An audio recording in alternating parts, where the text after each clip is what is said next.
कोई इंग्लैंड में था, कोई इटली में था, कोई जयपुर में था। मोदी जी और भाजपा के कार्यकर्ता ही आपके बीच में आकर के सेवा का काम कर रहे थे। फ्री में वैक्सीन, आज का समाचार में पढ़ रहा था, इंग्लैंड में यानी अमेरिका में, चीन में फिर से कोरोना की कहर तेजी के साथ फैल रही है, लेकिन भारत सुरक्षित है क्योंकि मोदी जी ने 2 वैक्सीन दे दी। फ्री में वैक्सीन, फ्री में टेस्ट और 80 करोड़ लोगों को 3.5 वर्ष से फ्री में राशन, अगले 5 वर्ष तक ये राशन फ्री में मिलेगा।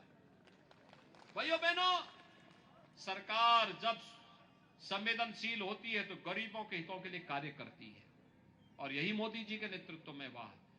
उन्होंने सुरक्षा भी दी, सम्मान भी दिया, विकास भी कराया, भ्रष्टाचार पर प्रहार भी किया। और कांग्रेस की सरकार के समय तो रामनवमी के जुलूस पे बैन लगते हैं, बैन, पर्व और त्योहार नहीं मनाने देते। भाइयों बहनों, आप याद करिए, हम हिंदुस्तान में रहते हैं, राजस्थान में रहते हैं, यहां संबोधन राम राम का होता है। जन्म लेते हैं राम राम, दिनचर्या प्रारंभ करते हैं राम राम, और अंतिम यात्रा भी चलती है तो राम नाम कहकर के ही अंतिम यात्रा भी निकलती है। राम के बगैर हमारा कोई काम ही नहीं। लेकिन रामनवमी के जुलूस पे यहां बैन लगाया जाता है, कर्फ्यू लग जाता है। और भाइयों बहनों, एक तरफ कांग्रेस रामनवमी के जुलूस पे बैन लगाती है और दूसरी तरफ भारतीय जनता पार्टी की डबल इंजन की सरकार अयोध्या में राम मंदिर का निर्माण करती है। भाइयों बहनों, 5 वर्ष में कांग्रेस की सरकार में माफिया पनपा है। यहां पे खनन माफिया, भू माफिया, पशु माफिया, नकल माफिया और न जाने कौन कौन नए माफिया हैं, और इन्हीं माफियाओं के लिए यूपी में बुलडोजर आया है। बुलडोजर की ताकत देखी है ना, और उत्तर प्रदेश में माफियाओं के ऊपर कैसे चलता है। कैसा लगता है आप लोगों को जब माफिया बुलडोजर चलता है? राजस्थान में भी ऐसे चाहिए, डबल इंजन की सरकार लाइए, डबल इंजन की सरकार। भाइयों बहनों, याद रखना, अगर भारतीय जनता पार्टी की सरकार राजस्थान में होती तो कन्हैया लाल मीणा की निर्मम और बर्बर हत्या नहीं होती। यहां की बेटियों के जो कहर बरपाया जा रहा है ये नहीं होता।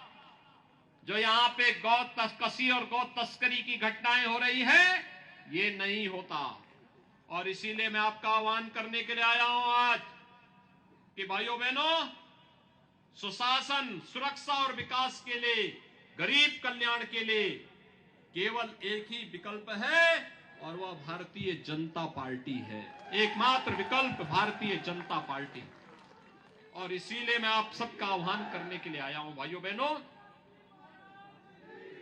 याद करिए, लोग क्या सोचते होंगे कि गिरिराज जी महाराज की कृपा जिस क्षेत्र पे रही हो और बाबा भर्तृहरि का आशीर्वाद जिस क्षेत्र में रहा हो, वहां पे कोई राम भक्त और गिरिराज महाराज का कोई भक्त ही तो कोई विधायक भी बनना चाहिए, होना चाहिए ना।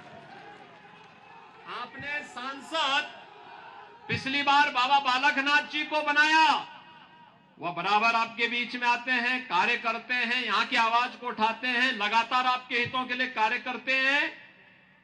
और मैं इसीलिए आपके पास आया हूं आपसे कहने के लिए, भाइयों बहनों, अलवर में हर जगह कमल खिला दीजिए और विकास की गारंटी बीजेपी लेगी, सुरक्षा की गारंटी बीजेपी लेगी। लोग पहले कहते थे कि बीजेपी के लोग केवल राम का नाम भुना रहे हैं। हमने कहा राम का नाम भुना नहीं रहे हैं, राम तो हमारी आस्था की प्रतीक हैं। और तब हम लोग जब बोलते थे रामलला हम आएंगे, मंदिर वहीं बनाएंगे, कांग्रेस के लोग हंसते थे, अरे कैसे होगा। तो हमने कहा रामलला हम आएंगे, पहले गुलामी का ढांचा जरूर हटाएंगे। हटा ना, और फिर कहा मंदिर वहीं बनाएंगे। अब मंदिर बन रहा है ना, कोई संदेह, कोई संदेह। और फिर बता रहे हैं 22 जनवरी को 2024 में प्रधानमंत्री मोदी जी के कर कमलों से 500 वर्षों के बाद रामलला अपने भव्य मंदिर में विराजमान होंगे। सब लोग खुश हैं ना, सभी लोग खुश हैं ना।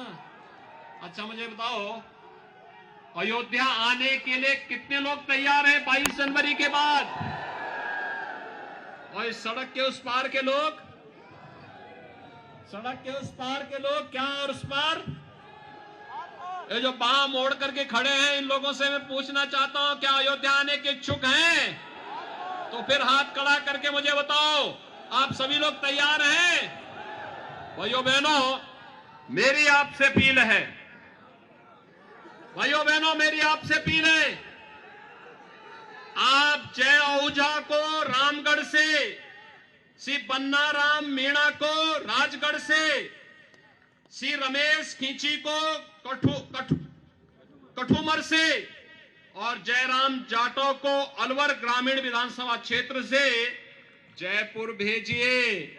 और भाइयों बहनों, मैं आपसे अपील कर रहा हूं कि आप इनको भेजिए, और मैं इनसे कहूंगा कि वे अलवर से जुड़े हुए, रामगढ़ और राजगढ़ से जुड़े हुए, कठुमर और अलवर ग्रामीण से जुड़े हुए इन सब राम भक्तों को लेकर के 22 जनवरी के बाद अयोध्या आइए। सहमत हैं? सभी लोग सहमत हैं? अरे सड़क के उस पार, सड़क के उस पार, सभी लोग सहमत हैं ना? तो फिर मेरे साथ बोलेंगे, भारत माता की, भारत माता की, भारत माता की जय श्री राम, जय जय श्री राम।